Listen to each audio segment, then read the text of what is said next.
আরও শক্তিশালী হয়ে গভীর নিম্নচাপে পরিণত হয়েছে নিম্নচাপটি। বঙ্গোপসাগর থেকে ক্রমশ শক্তি সঞ্চয় করেছে সে। আগামী 48 ঘন্টায় তার জেরে পশ্চিমবঙ্গের দক্ষিণবঙ্গে ভারী থেকে অতি ভারী বৃষ্টির পূর্বাভাস জারি করা হয়েছে। আলিপুর আবহাওয়া দফতর জানিয়েছিল বঙ্গোপসাগরে আরও একটি নিম্নচাপ তৈরি হচ্ছে। তার জেরে চলতি সপ্তাহের মাঝামাঝি থেকে আবার বৃষ্টির দেখা মিলতে পারে গাঙ্গেয় দক্ষিণবঙ্গে। বুধবার হাওয়া অফিস জানায় আরও শক্তিশালী হয়েছে নিম্নচাপ। অতি গভীর নিম্নচাপের চেহারা নিচ্ছে সেটি। বৃহস্পতিবার সন্ধ্যার পর থেকেই কলকাতা সহ আশেপাশের জেলাগুলির আবহাওয়া বদল হতে থাকে। শুক্রবার সকাল থেকে কলকাতার আকাশে কালো মেঘ ছেয়ে রয়েছে। বেলা থেকেই ঝাঁকে ঝাঁকে বৃষ্টি হচ্ছে মহানগরে।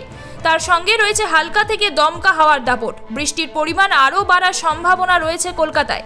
বৃষ্টির ফলে কিছুটা হলেও স্বস্তি এসেছে কলকাতার বাসিন্দাদের।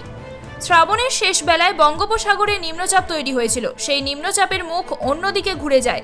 যদিও তার জেরে সপ্তাহে 3 দিনের বেশি বৃষ্টি পেয়েছিল দক্ষিণবঙ্গের জেলাগুলি।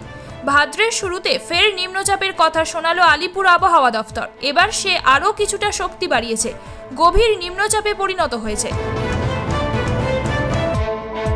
হাওয়া অফিস জানিয়েছে উত্তর পূর্ব ও সংলগ্ন পূর্ব মধ্য বঙ্গোপসাগরে ঘনীভূত নিম্নচাপ শক্তি বাড়িয়ে গভীর নিম্নচাপে পরিণত হয়েছে।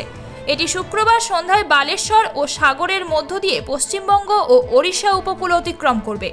অর্থাৎ শুক্রবার রাত থেকে আরও আবহাওয়ার অবনতি হবে। আলিপুর আবহাওয়া দফতর সূত্রে জানা গিয়েছে শুক্রবার 2 মেদিনীপুর, বাঁকুড়া, পুরুলিয়া, ঝাড়গ্রাম, দক্ষিণ 24 পরগনায় ভারী থেকে অতি ভারী বৃষ্টির সতর্কতা জারি করা হয়েছে। কলকাতা, হাওড়া, হুগলি, 2 বর্ধমানে ভারী বৃষ্টির সম্ভাবনা রয়েছে।